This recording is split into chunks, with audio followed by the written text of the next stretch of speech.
এই ভিডিওতে আমি যা শেখাতে যাচ্ছি সেটা প্রয়োগ করার আর না করার মধ্যে এটাই পার্থক্য। তুমি যদি জানতে চাও কিভাবে এই কাটিংগুলো করতে হয় এবং একই রকম ফলাফল পেতে চাও, তাহলে আমার সঙ্গে থাকো।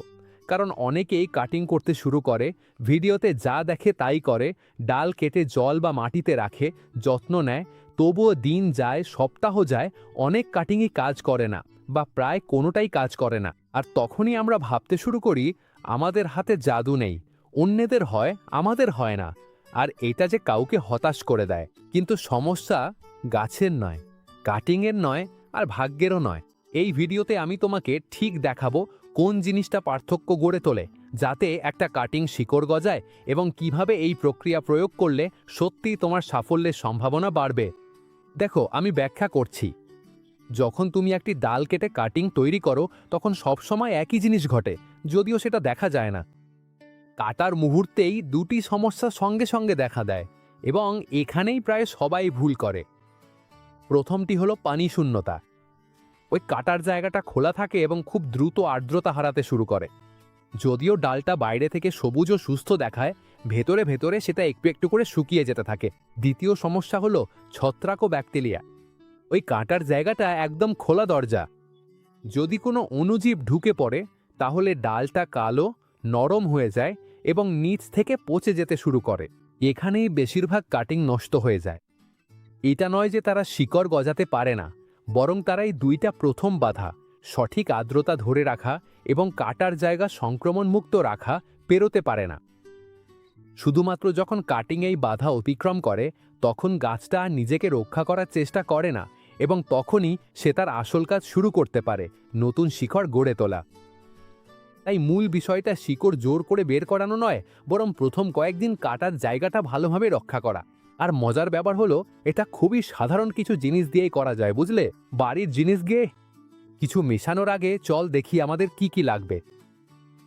আমাদের লাগবে একটা অ্যালোভেরা পাতা, যেটা থেকে আমরা 2 চামচ জেল বের করব, 1 চা চামচ মধু, আধা চা চামচ গুঁড়ো দারুচিনি, একটা তাজা বা শুকনো রোজমেরি ডাল, আর একটা অ্যাসপিরিন। কিন্তু খেয়াল রাখো, অ্যাসপিরিন থেকে আমরা খুব অল্পই ব্যবহার করব, 5 ভাগের 1 ভাগ বা তারও কম। এটাই কিন্তু আসল ব্যাপার। মজাটা শুধু তালিকায় নয়, বরং যখন সবকিছু একসাথে মেশে, তখন কে কি কাজ করে সেটাতেই আসল কৌশল। অ্যালোভেরাই হচ্ছে পুরো ব্যাপারটার মূল ভিত্তি। প্রথমেই এটা কাটার জায়গাটা আর্দ্র রাখে এবং খুব দ্রুত শুকিয়ে যেতে দেয় না। তাছাড়া অ্যালোভেরা ভিটামিন আর প্রাকৃতিক ফাইটো হরমোন দেয়, যা গাছকে কাটার চাপ থেকে সেরে উঠতে সাহায্য করে। এটা যেন গাছের সবচেয়ে দরকারি জায়গায় আরামদায়ক একটা ক্রিম লাগিয়ে দেওয়ার মতো। মধুও আমাদের জন্য দারুণ কাজে আসে। এটা ক্ষতের চারপাশে নরম একটা স্তর তৈরি করে। এটা পুরোপুরি ঢেকে দেয় না, কিন্তু ছত্রাক আর ব্যাকটেরিয়া ঢুকতে বেশ কষ্ট হয়। এটা সহজ একটা সুরক্ষা, কিন্তু খুবই কার্যকর। দারচিনি ছত্রাকের বিরুদ্ধে দারুণ এক মিত্র। এটা কোনো জাদু করে না, তবে পচন অনেক কমিয়ে দেয়, যেটা কাটিংয়ে ব্যর্থতার সবচেয়ে সাধারণ কারণগুলোর একটা। রোজেমেরি প্রাকৃতিক যৌগ সরবরাহ করে, যা কাটার আশেপাশের পরিবেশকে আরও পরিষ্কার রাখতে এবং সেই সংবেদনশীল প্রথম কয়েকদিনে সমস্যা কমাতে সাহায্য করে। আর অ্যাসপিরিন, এখানে ভালোভাবে বুঝতে হবে এটা কি কাজে লাগে। এটা শিকড় গজানোর জন্য ব্যবহার করা হয় না। অ্যাসপিরিনে স্যালিসিলিক অ্যাসিড থাকে, যা গাছকে কাটার চাপ সামলাতে এবং তার প্রতিরক্ষা ব্যবস্থা সক্রিয় করতে সাহায্য করে।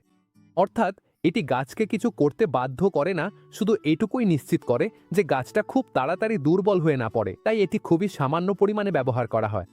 এখানে বেশি দিলে কেউ যেতে না, যেতে সেই ব্যক্তি যে গাছকে সবচেয়ে ভালোভাবে সহায়তা করে। এবং এখন ভালো করে খেয়াল করো, কারণ এই পেস্ট তৈরির পদ্ধতি এবং কোন ক্রমে করা হয়, এখানেই অনেকেই আবার ভুল করে বসে। এবং এখন চলো ধাপে ধাপে শিকড় গজানোর পেস্ট তৈরি করি। এখানে ধীরে সুস্থে এবং পরিমাণ ঠিক রেখে কাজ করা খুবই গুরুত্বপূর্ণ। একটা বাটিতে আমরা 2 টেবিল চামচ অ্যালোভেরা পাল্প দেব। তুমি যদি একটা পাতা ব্যবহার করো, তাহলে পাল্প বের করে ওই 2 টেবিল চামচ পরিমাণ নিতে হবে। এরপর আমরা 1 চা চামচ মধু দেব।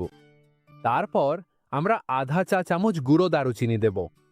এখন আমরা একটা ছোট রোজমেরি ডাল নেব, আঙুল বা খুন্তি দিয়ে হালকা করে চটকে নেব এবং সেটা বাটিতে যোগ করব।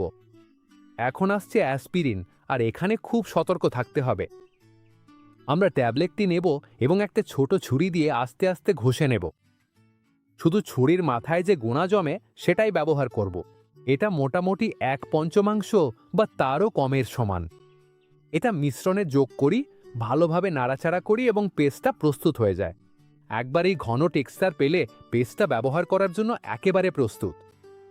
আর সবচেয়ে ভালো ব্যাপার হলো এটা যে কোনো ধরনের কাটিংয়ে ব্যবহার করা যায়, জল, মাটি বা ঐতিহ্যবাহী যে কোনো পদ্ধতিতে।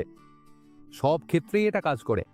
কাটার ক্ষতস্থানে 1 থেকে 2 সেন্টিমিটার মাত্রা লাগিয়ে দিন, এতে কাটিং ছত্রাক ও ব্যাকটেরিয়া থেকে সুরক্ষিত থাকবে। এটা গাছকে শিকড় গজাতে বাধ্য করে না, শুধু বাধাগুলো দূর করে দেয়। এছাড়াও এই পেস্টটা লেবু গাছ, ডুমুর বা তরুণ জলপাই গাছের মতো ফলের গাছের জন্য দারুণ কাজ করে। আর এটা করার জন্য সবচেয়ে ভালো সময় হলো গ্রীষ্মের শেষ বা বসন্তের শুরু, যখন গাছ সক্রিয় থাকে কিন্তু কোনো চাপ থাকে না। আর একটা গুরুত্বপূর্ণ ব্যাপার, যদি পারো এটা ক্ষয়িষ্ণু চাঁদের সময় করো। এতে গাছের শক্তি শিকড়ে কেন্দ্রীভূত হয় এবং সফলতার হার অনেক বেড়ে যায়। শেষ করার আগে ভিডিওটি দেখার জন্য এবং চ্যানেলকে সমর্থন করার জন্য অন্তর থেকে ধন্যবাদ। তোমার কোনো প্রশ্ন থাকলে মন্তব্যে লিখে দাও, এভাবে আমরা সবাই একে অপরকে সাহায্য করতে পারি। পরবর্তী ভিডিওতে আবার দেখা হবে।